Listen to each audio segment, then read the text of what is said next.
ভাই একটা কথা কইতাম বুঝছেন, কথা রইল কোনো সময় রাস্তাটা চলে গেলে দেখবা প্রচুর গাড়ির পিছে জুতা ফিসা বুড়ি নজর বালে তারা মুকালা নানান ধরনের লেহা থাকে, ঠিক আছে।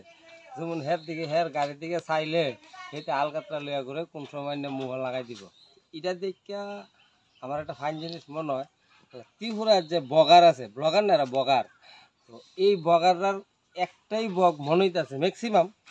এবার সব ব্লগার এমন না, কিছু ব্লগার আছে যারা আসলেই মানে কন্টেন্ট বানা, ঠিক আছে, ওয়েটফুল কন্টেন্ট। আর কিছু ব্লগার আছে এরা শুধু খালি আয়ই কার্যকরণের লেখা, কারণ এরা দেখলে মনে হয় ওই যে সেই রকম বুড়ি নজর বেড়ে তারা মুখ আলা জুতা ভিসা টাঙায়। আমার মনে হয় যে ইডির মুহ আসলে জুতা ভিসা টাঙায় রাখার দরকার, মানে গাড়িতে না টাঙাইয়া, ঠিক আছে। ফিলিংসটাই মনে হয় এই হচ্ছে ত্রিপুরা সোশ্যাল মিডিয়াটা কুলই শালার।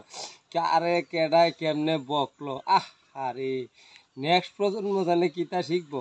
আর আমি এখন তারা দিয়ে ভিডিও করাইতেছি ইতার মধ্যে কাগালে আশাশি করবো, হ্যাঁ হেতাই বলে হেতারে বকছে বুইরা সুদা বেড়া কিতা কিতা কইয়া শুধু